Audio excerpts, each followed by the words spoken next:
Halo semuanya, kali ini kita akan melakukan percobaan mengenai transport transmembran.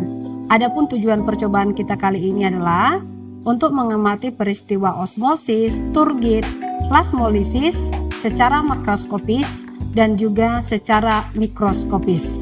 Nah, sebelum kita melakukan percobaan, kita akan mempersiapkan alat dan bahan terlebih dahulu. Adapun alat-alatnya, yang pertama, kita siapkan satu mikroskop, penimbang digital, pisau, kemudian pisau silet, objek gelas dan juga cover gelas. Kemudian siapkan 2 beker gelas, pipet tetes, lalu siapkan 1 rak tabung dan juga 2 tabung reaksi. Kemudian untuk bahan-bahan yang kita akan gunakan dalam percobaan ini, di sini kita siapkan daun roll discolor. Siapkan 2 helai atau bisa lebih, kemudian batang bayam 2 dengan ukuran yang sama. Kemudian kita akan menyiapkan kentang yang kita potong dadu, 2 potong dengan berat masing-masing 2 gram. Kemudian kita siapkan larutan garam dan juga air kran yang masing-masing kita siapkan sebanyak 50 ml. Nah, jika alat dan bahan sudah kita siapkan, kita sekarang akan masuk ke dalam prosedur kerja. Pertama-tama kita akan melakukan prosedur kerja untuk pengamatan transport membran yang makroskopis. Di sini kita akan menggunakan kentang yang sudah kita iris dadu dengan kita timbang masing-masing 2 gram. Lalu kemudian kita masukkan ke dalam, salah satunya ke dalam larutan garam. Yang satu lagi kita masukkan ke dalam air kran. Kita akan tunggu lebih kurang 15 menit. Jangan lupa untuk mencatatkan hasil pengamatan. Berat awal kentang tadi masing-masing 2 gram baik yang di air maupun yang di larutan garam. Setelah kurang lebih nanti 15 menit, kita harus menimbang kembali si kentang. Apakah ada perubahan berat atau tidak. Jangan lupa untuk dituliskan ke dalam tabel pengamatan. Nah, yang selanjutnya kita akan melakukan prosedur kerja berikutnya dengan menggunakan bahan bayam. Kita siapkan 2 batang bayam dengan ukuran yang hampir lebih sama. Lalu kita akan memotong bagian akarnya, kita akan buang karena ini tidak kita butuhkan. Nah, bagian daunnya juga kita bisa buang.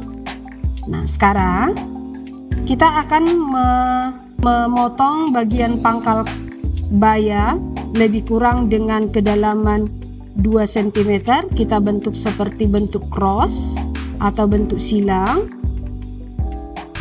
dengan panjang lebih kurang 2 cm.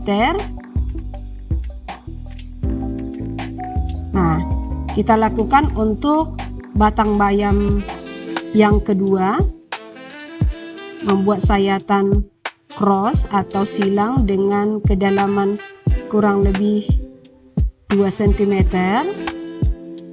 Nah, setelah kita melakukan pemotongan, kita perhatikan, observasi bagaimana tekstur dari batang bayam di awal. Ini kaku ya, kaku dan keras. Nah, ini jangan lupa untuk kalian gambarkan di hasil pengamatan, di kondisi awal, gambar dan juga deskripsikan bagaimana tekstur batang bayamnya. Kemudian kita akan memasukkan kedua batang bayam ini ke larutan yang berbeda. Salah satunya kita akan masukkan ke dalam air. Kemudian yang satu lagi kita akan masukkan ke dalam larutan garam. Kita akan menunggu kurang lebih 15 menit. Lalu kemudian nanti kita akan mengangkat. Setelah 15 menit kita akan mengangkat. Kemudian kita akan mengobservasi seperti apa kondisi batang bayam baik di air kran maupun yang ada di dalam larutan garam. Dan jangan lupa kita harus menuliskan kembali kondisi batang bayam setelah perendaman 15 menit baik di air maupun di larutan garam. kalian harus menggambarkan sekaligus mendeskripsikan perubahan yang terjadi.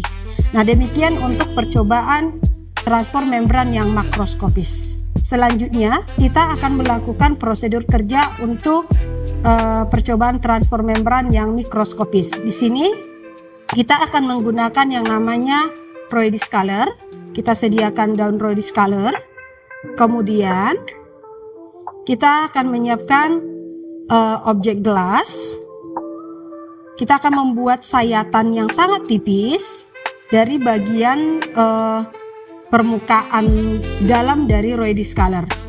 Nah, kalian bisa menggunakan pisau silet atau bisa menggunakan langsung dengan memotek bagian dari si tulang daun dari Roy Scaler, kemudian menarik lapisan epidermisnya yang berwarna ungu. Nah, seperti ini. Tarik, kemudian kita akan meletakkan di objek gelas. Nah, kita akan mengambil seperlunya aja. Usahakan bagian yang cukup tipis dan masih bisa tertutup oleh objek gelasnya atau si cover gelasnya.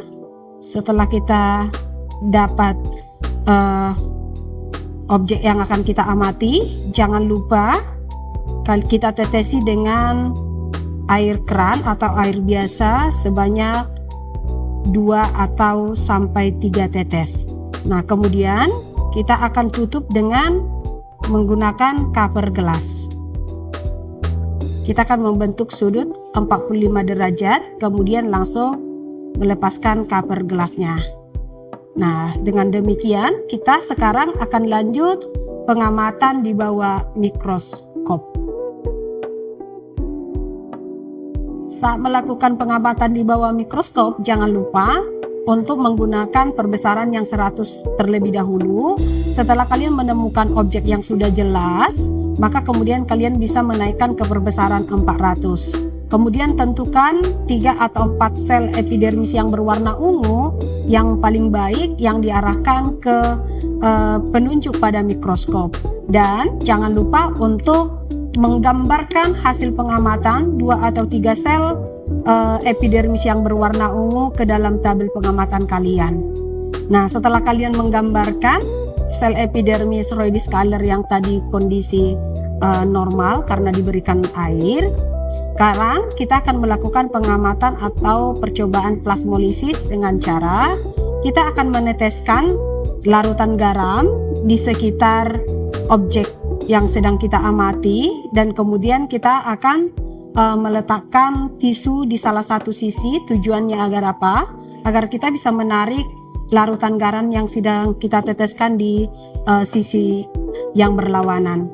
Nah, jangan lupa sambil kita mengamati perubahan yang terjadi di bawah mikroskop, kita tidak mengganti perbesaran, cuma akan memfokuskan. Dan jika sudah terjadi yang namanya proses plasmolisis, maka kita akan menggambarkan perubahan yang terjadi di hasil pengamatan kita. Nah, setelah semua data yang kita amati hari ini, kita dapatkan mulai dari perubahan berat pada kentang, kemudian perubahan tekstur batang pada bayam, kemudian perubahan sitoplasma yang terjadi pada sel epidermis si Roy Scaler. Jangan lupa untuk kita membahas apa sih pengaruh konsentrasi larutan terhadap perubahan yang terjadi pada ketiga bahan. Kenapa terjadi perubahan berat? Kenapa terjadi perubahan tekstur pada bayam? Dan mengapa terjadi proses plasmolisis pada Roy Scaler? Itu nanti akan kalian simpulkan di dalam pembahasan. Demikian kegiatan percobaan kita untuk hari ini. Semoga bermanfaat dan sampai jumpa berikutnya.